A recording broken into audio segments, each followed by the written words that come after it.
Hey, Megan, it's good to see you again. It's Mr. Lohn. Always looking forward to this part of my day where I get to sit down, read a story, share it with you, see what kind of adventures we get to go on, usually in a picture book. And that's what we're going to do today with a book by Nellie Boucher and Matthias Ball that is called Little Wolf's Howl. And like I do with a lot of the stories I read, has a pretty neat little message that I appreciate, and I hope you enjoy. Here we go with Little Wolf's Howl. One morning, Little Wolf looked up into the brightening sky and howled. Well, it wasn't really a howl, even though she tried her best. It was more like a hiccup, a sigh. When it came out as a whistle, her brothers and sisters laughed. "You're so cute," they said, whistling back. Little Wolf was not amused. She did not feel cute. She was fierce. She was strong. She was a wolf, just like them. Little Wolf stomped her paw. A butterfly fluttered past and Little Wolf pounced after it. She would show them how fast she was, how fierce, how strong. Little Wolf and the butterfly rushed through bushes, bogs, and trees, all the way down to the sea. Yet when Little Wolf turned around, no one was there. Not even the butterfly. "Where am I?" she asked. She'd never been so far from home and felt suddenly alone. She tried to howl for help, but it sounded more like a yelp. Little Wolf was lost. If you get lost, Mother always said, find north. If you hear hunters, hide. If you smell fire, run to water. Little Wolf's ears twitched. She did not hear hunters. She was near water, but she didn't smell fire, or her mother for that matter. She had to find north. Splash! "Are you north?" Little Wolf said. "No, I am Whale, but north is not far." Little Wolf wagged her tail. "We are on our way now," said Whale. "Join us on our journey if you can swim." And so, Little Wolf learned to swim. It was fun, but she couldn't keep at it for long. "Don't worry," Whale said, swimming away. "You can't miss north. Just follow the brightest star." Little Wolf searched the sky and saw no star, but she did see a flock of birds landing. "Honk, honk." "Are you north?" Little Wolf said to one. "No, I am Goose, and north is no friend of mine." "Oh," Little Wolf said. "North is harsh and unforgiving." Little Wolf trembled. "North makes us shiver too," Goose said, picking a berry. "We are flying to meet gentle South for the winter. You're welcome to come with us. Can you fly?"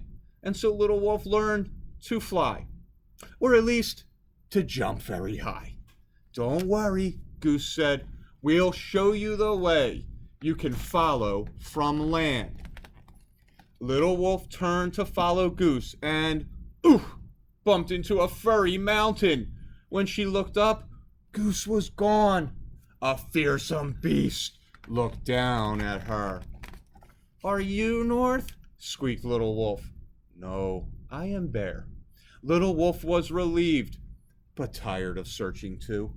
"Mother told me to find north, but Goose said north is harsh and unforgiving." "Maybe for Goose," Bear said with a chuckle, "but with thick fur like yours and mine, north is a real treat." A treat? Little Wolf's tummy rumbled. She was hungry. "Would you care for some salmon?" Bear said. "We're having breakfast by the river." And so Little Wolf learned to catch a fish. It was delicious. She smacked her lips and yawned. "You can hibernate with us," Bear said, "if you are a good sleeper." And so Little Wolf curled up with Bear and her cubs. "Don't worry," Bear said. "It's okay if you leave before spring." With a full belly, Wolf slept well, but not as long as the bears. She awoke to a sound. "Oh!" Little Wolf stumbled out of the cave. Her ears twitched, searching the night, but all she could hear now was an owl. "Hoot, hoot." Little Wolf followed the sound up a tree. Maybe from up high she'd be able to see. She could climb a tree. She was strong. She was fierce. Or maybe she wasn't. Wolves don't climb trees.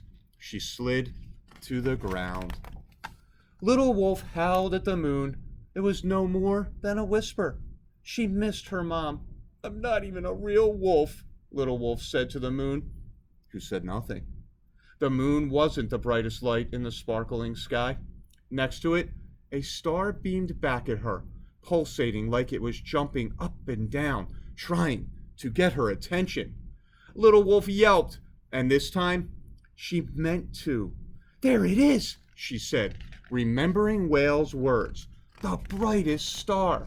Little Wolf ran and swam like a whale and flew like goose and caught a fish like bear who was not afraid of North. Watch out, North! Here I come. She threw her head back and called to her mother, "Ooh!" And so Little Wolf learned to howl like a real wolf. It wasn't the biggest howl, or the longest, or the loudest, but it was just right, because Mother heard it and howled back. And they are together again. Boys and girls, I hope you liked that story. Kind of a story about finding your voice, finding a little bit of who you are. Wolf went on an amazing adventure. Love the little things we learned from these picture books or can just enjoy, share, and connect to. I'll be back with another read aloud tomorrow. Again, you have a terrific night, and I'll see you soon.